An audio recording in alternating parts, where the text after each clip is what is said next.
Welcome to the Leaning In series, an online series devoted to exploring topics around diversity, equity, inclusion, and accessibility through the lens of people and their experiences. I am your host, Christina Blocker, wife, mother of two children, and I happen to be the CEO of Momentum Professional Strategy Partners, a company that specializes in helping businesses navigate and implement DEIA, which stands for diversity, equity, inclusion, and accessibility. We help folks implement practices related to DEIA within their workplace in a sustainable way. If you're interested in learning more about DEIA or you're looking for DEIA resources, guess what? You are in the right place. So let's go ahead and get started. We have an amazing episode for you all today. In honor of Disability Pride Month, which takes place in July, we'll be talking about being legally blind with someone who is so special to me, Keith Blocker. And let me just do a little quick shout out. I love this man. I love him. I adore him, not only because he is my husband and my business partner, but also because of his authenticity. Keith is the Chief of Operations at Momentum Professional Strategy Partners. And he also serves as an elected official within the state of Washington and has run multiple successful political campaigns. And really at his core, he is a community organizer. When Keith was in his mid-20s, he was diagnosed as being legally blind with Stargardt's macular degeneration. So today we're going to be sharing resources and tips for folks who are experiencing vision loss or who have loved ones who are experiencing vision loss. So Keith, I'm going to kick it off to you. I'd love for you to tell our folks, tell them about yourself. Sure. So Keith Blocker, Chief Operations Officer with Momentum, elected official, City of Tacoma, proud husband to Christina, and proud father to KJ and Idris. So that's a little bit about myself. I'm originally from Philadelphia, Pennsylvania, moved to the city of Tacoma when I was 25. And that's when I found out that I was legally blind. And obviously I'll go into more detail about that as we go into our discussion further. Awesome. Thank you so much, Keith. To start off, I'd love for you to talk about what DEIA means to you. And again, that stands for diversity, equity, inclusion, and accessibility. What does DEIA mean to you, Keith? So, I mean, the simplest way I could put it is diversity is looking at how we are different. Equity is in my opinion, the objective of ensuring that people have the resources that they need, which sometimes means those who have less need more and those who already have more. Then there's inclusion. That's the work of creating a sense of belonging within an organization or workspace. And then accessibility is touching on people's ability to do their work without barriers. So eliminating barriers or removing barriers to ensure that everyone has access to the resources or the tools that they need to be successful in the workplace. Thank you so much for sharing, Keith. It's always nice to listen to how folks connect to DEIA, and I really loved how you broke down the acronym. So thank you. All right, we're going to hop right in here. I'd love for you to, let us know and give us some more insight on what macular degeneration is. And then I'll also ask a follow-up question about what starts macular degeneration is. But let's start off with what is macular degeneration? So macular degeneration deals with essentially something degenerating, right? And the macular deals with your eyes. So usually as people get older, there's a process people go through, which is macular degeneration. What I have is what they call early onset macular degeneration, which is Stargardt's disease. and it tends to happen between the age of 16 and I would say early 20s. It was kind of hard to pinpoint, but that's essentially what it is, and what it deals with for me in terms of how I experience being visually impaired or legally blind. The way the nerves connect to my retina, there's somewhat of a disconnect. That's how the doctor explains it to me. So my central vision is distorted, but my peripheral vision is pretty good. So it's kind of hard for me to see things far away or make out small print and things like that. So I utilize magnifiers and things on my phone to enhance the size of text. But um, but yeah, that's essentially what it is. It's genetic. Stargardt's disease is genetic. It's a hereditary disease that your both your mother and your father have to have the genes to um, the genes to end up with Stargardt's disease. So it has to come from both parents.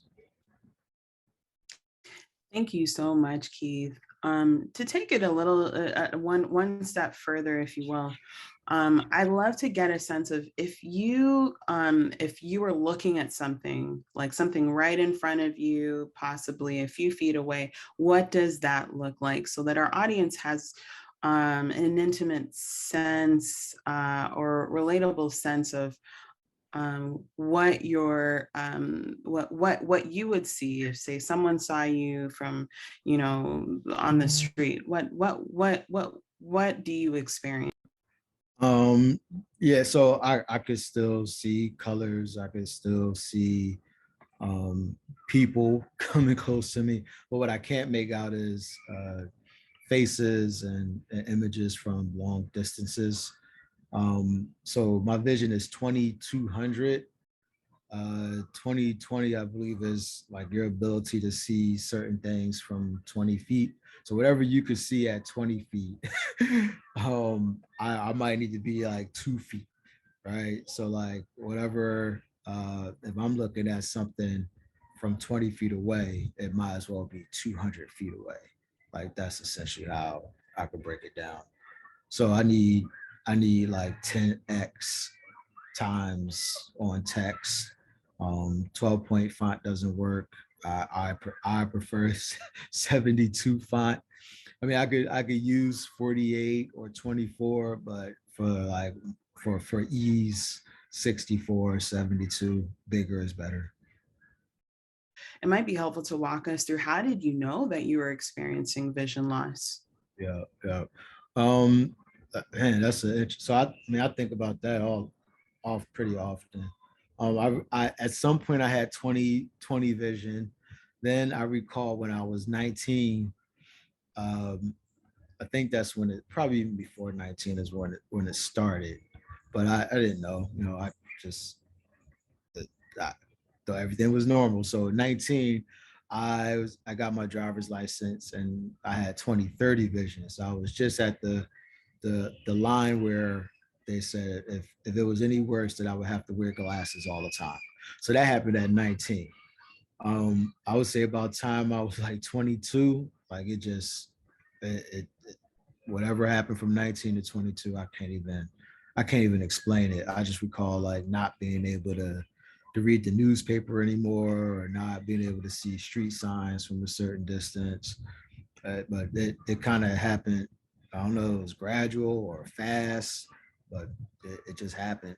And then I didn't, I was still driving. I was still doing everything normal. I tried to get glasses one time. The doctor, couldn't really find a good prescription that will help me see. And that was in Philadelphia. I might have been like 22 at the time, maybe 23. And then when I moved to Tacoma at 25, that's when I got diagnosed with Stargardt's disease. I was trying to get my driver's license transferred from Pennsylvania to Washington State, and I wasn't able to read the text at the driver's license building. So they told me to go to the eye doctor to see if I needed glasses.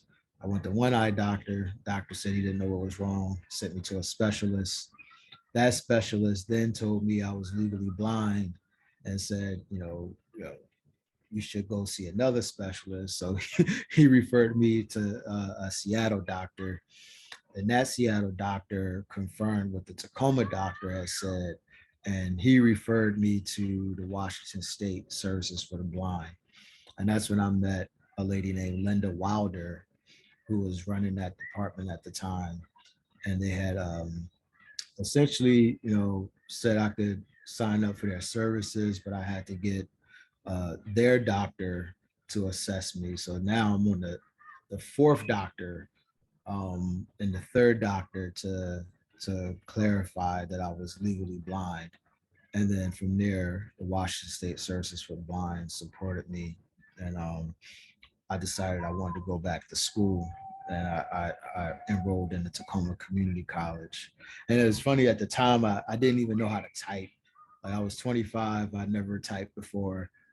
So the Services for the Blind said, if I practice typing and learn how to type 30 words a minute, then they'll buy me a computer so I would get prepared for community college.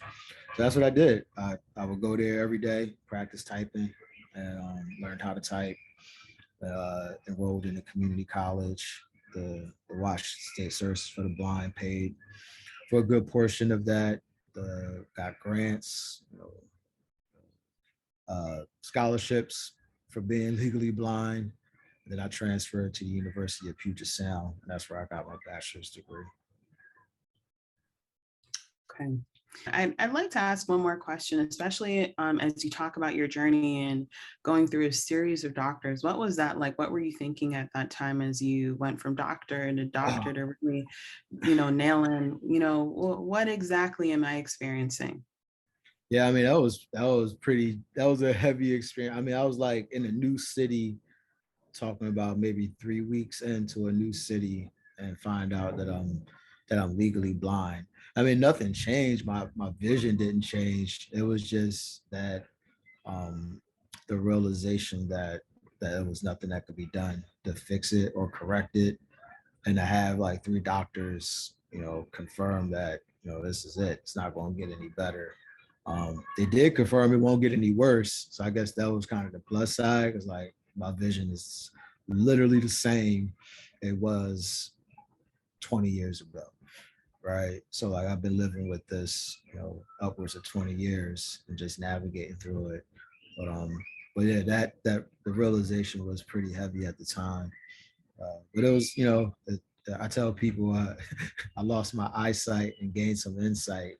It was like, well, I just got to do things different. And it was humbling because I had to, figure out how to do things different, how to get more help. I mean, mainly that was it. Recognize that I couldn't do everything by myself. So I started to figure out, where I could get support, how I could get other people's support to do certain things. And then like not driving and, being a driver, that's something that I had to let go. That was a pretty tough experience. Like realizing that I can't legally drive anymore. So that was pretty deep. Thank you for sharing, Keith. And you sharing that just reminds me of our very first conversation. For many of you that are tuning in, you all don't know how Keith and I met, and that can be saved for several episodes down the road. But I do just want to provide some insight going back to what I shared about why I love him so much. And his authenticity. Keith and I, in our first phone conversation, we met online back in 2012. And first time online, and Keith was the first person that I met. We ended up having a phone conversation after we connected. And what I appreciated was at the very first conversation, we started talking about our values. We were digging deep, right? We didn't take not a second for granted in connecting. We started talking about our values and our experiences. And what I really loved about you, Keith, I know I've talked to you about this many times, is you shared on our very first phone call. You said, hey, I want to let you know I don't drive. I have macular degeneration. And you shared your story. And at that moment, I knew you were just someone that I wanted to continue to get to know, someone that I wanted to continue to engage. And the reason why was your vulnerability. And again, going to your authenticity. At the very onset of our communication together, you shared, hey, here's my whole self, right?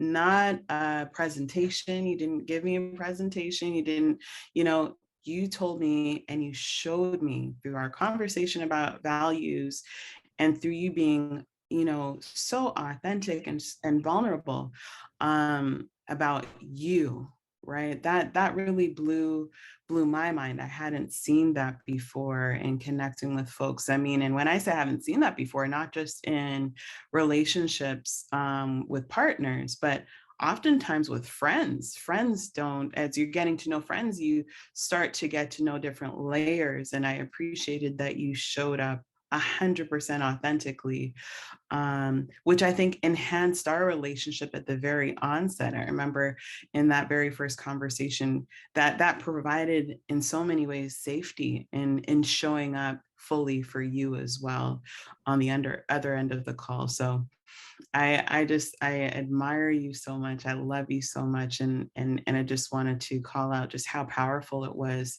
for you to, on our very first phone call, to show up with your whole self in full authenticity. One other question I'd like to go into before we go to the next question was thinking about that moment, right, where you shared, I had macular degeneration. What was important for you to make sure that you expressed on that call, and what made you, or what helped you make the decision to, what, I'm showing up as my full self? What was kind of some of the thoughts on that first phone call? I've been on dates before. I was tired of being discriminated against. It was like, if you go to discriminate against me, like, let's start now. Just tell me. I'm gonna tell you who I am. I'm gonna tell you what it is, and I want you to tell me who you are, like, right from the start. That was kind of my thought process. When you tell certain people you can't drive, or you can't do this, or you can't, like, I mean, driving is valued. It's like, you would, like, we take it for granted how much we value it, but just for me being a grown man and not being able to drive, some people that didn't go over well with. So I just wanted to just kind of like let you know from the start, just get it out the way. And something that we often talk about is vision, right? And Keith, his vision has led our family, has led our business, has led our lives in such great directions. So that's just a note, right? Like we've got to see and value folks as their full selves, and not the assumptions that society has placed on what we think folks can do, what we think their contributions can look like.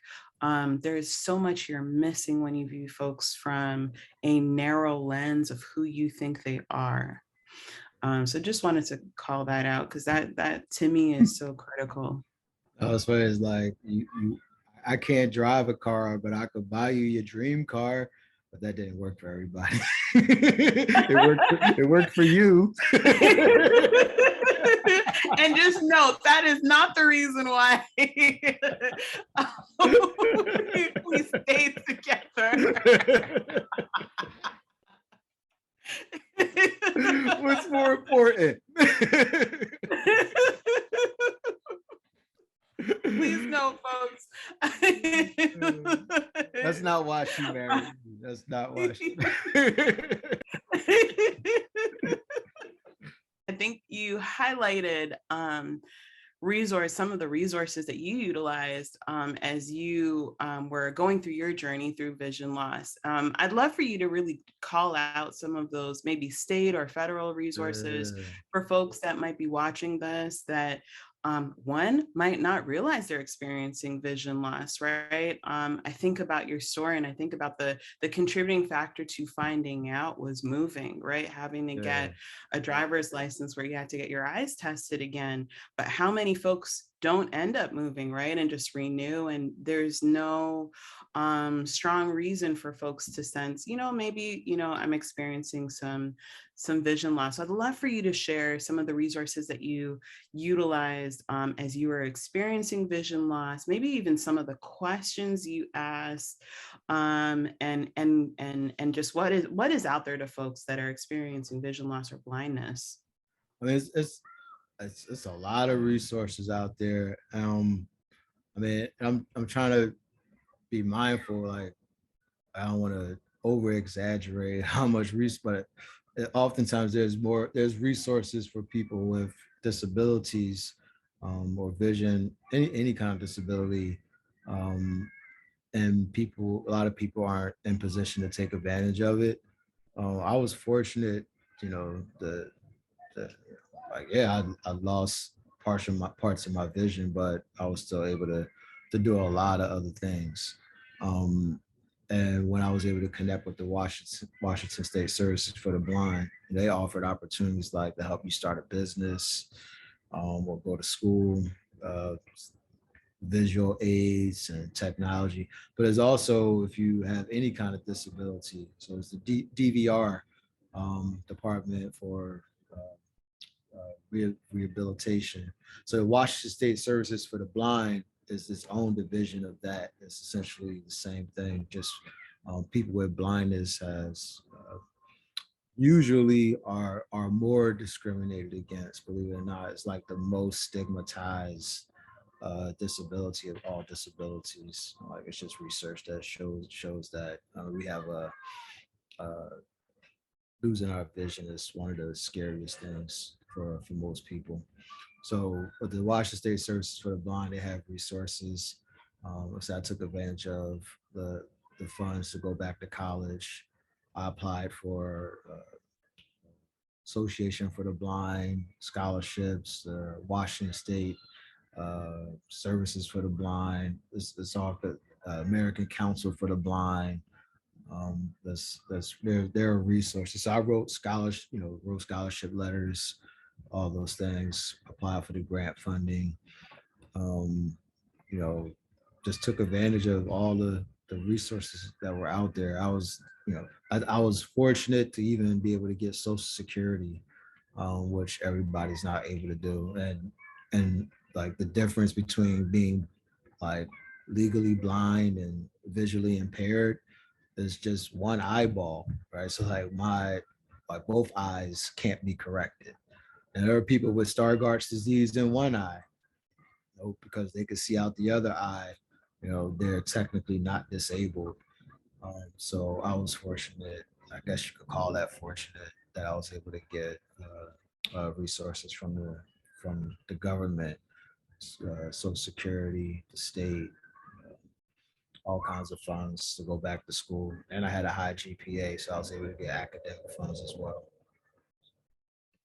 That's so helpful. Keith, I have a follow-up question to that. Were there folks that, I think about folks that, might be experiencing vision loss and maybe at the very beginning of their journey, maybe just got diagnosed.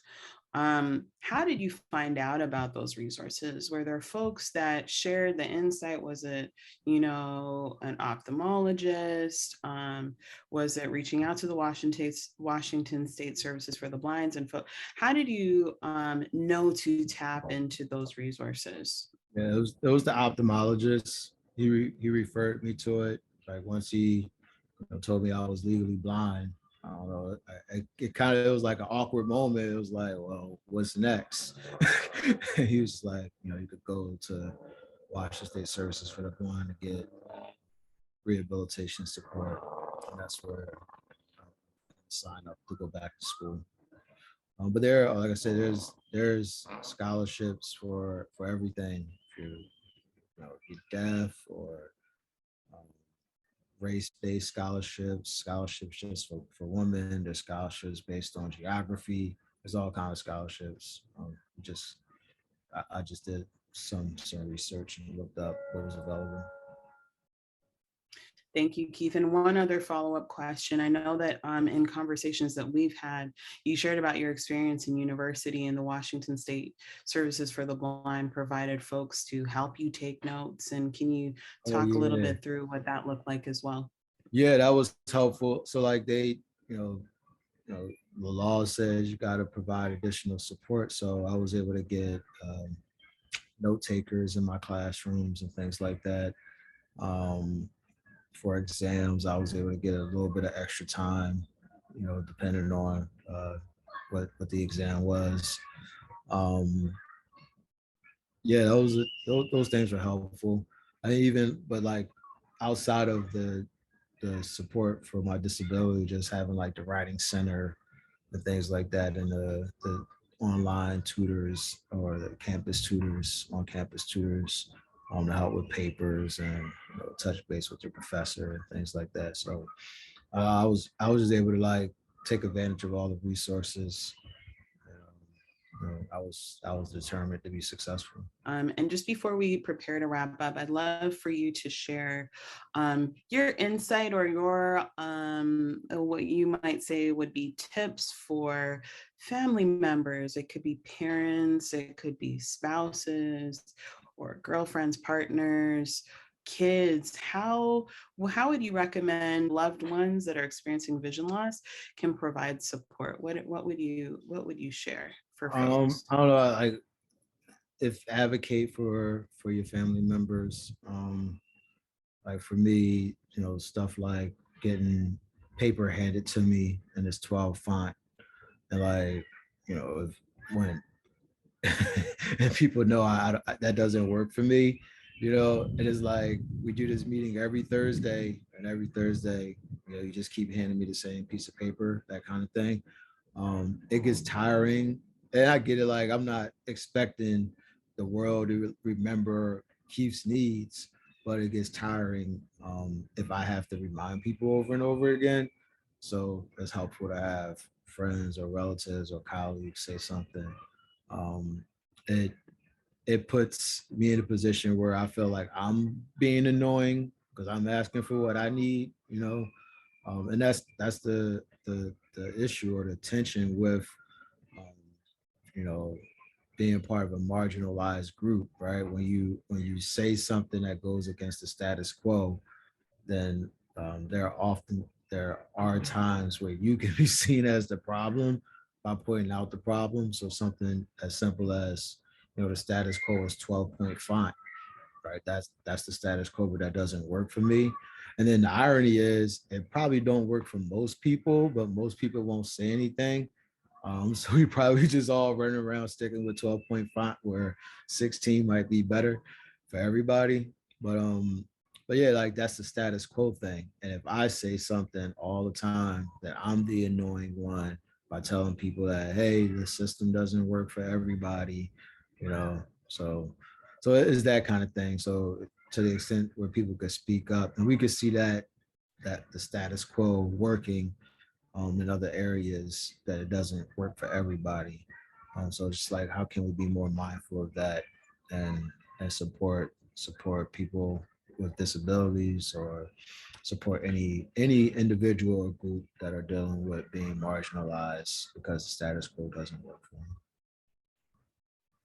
Thank you so much for sharing that, Keith. That is so critical. That feeling seen, right, is number one, and then having folks that are with you, that are advocating with you, and advocating for you, so that you have a community of folks that are in it and looking to support you is what I'm hearing, what I think I'm hearing.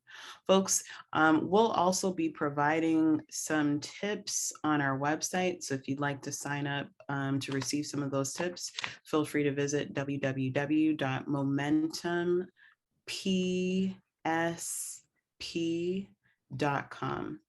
And we'll also drop that in the comments. All right, Keith. Well, I wanted to know if you had any final, tips or any thoughts that you want to leave our audience with before we prepare to wrap up. This has just been such an awesome call and episode. And so I just really wanted to appreciate you for your time. And I can definitely see a part 2 in the future, but just really wanted to thank you for kicking us off. Do you have any final thoughts? Just thank you. I think this is a needed conversation. We don't talk about this accessibility enough. So I appreciate the opportunity to talk about it with you. Thank you for, again, sharing your experiences and for your authenticity. It is so needed. There's so many folks that say, I don't have a family member that is experiencing this, or I don't have a friend that is experiencing this. And so I don't know where I can learn more, right? And this is just another piece of information sharing, right? And now, folks, you have the opportunity to look online, to pursue more information, to glean more information. There's so much information out there. Information has been democratized, right, by being on Google. And so information is literally at our fingertips, so we can Google things, right? So folks, if you're interested in learning about macular degeneration, go into Google or Bing, whatever your search engine provider is, preferred search engine provider is, and type in macular degeneration. You might want to say how does macular degeneration show up for folks aged however, right? And the more information you get, the more you refine your search, the more tools and tips and insight you have at your fingertips. So continue to pursue knowledge, is one thing I want to leave you all with. Before we close, I do want to remind our folks of one thing that you and I, Keith, talk about all the time, and it's connected to diversity, equity, inclusion, and accessibility. Oftentimes in doing this work, folks will say, all right, I want to create a diverse workplace. I want to create diverse spaces, right? And this conversation is so critical because it is a reminder that if we are not focusing on equity, inclusion, and accessibility, we are not creating a safe space for diversity to thrive. So folks, please remember that, right? Please remember that DEIA really starts with creating safe spaces, and safe spaces are created by considering and working through issues around inclusion, equity, and accessibility. Well, thank you again, Keith. I love you. It was such an honor to have you as part of this call and to really share your insight. A shout out to Washington State Services for the Blind. A shout out to the Pierce County Services for the Blind. There are so many great and amazing organizations, associations, and folks doing such great work to expand tools and information to help our folks within our communities. Again, we'll have some tips that we'll be sharing on our website. Feel free to sign up for our mailing list. But I hope you enjoyed this episode, and I hope that it inspired you to dig deeper into ability differences.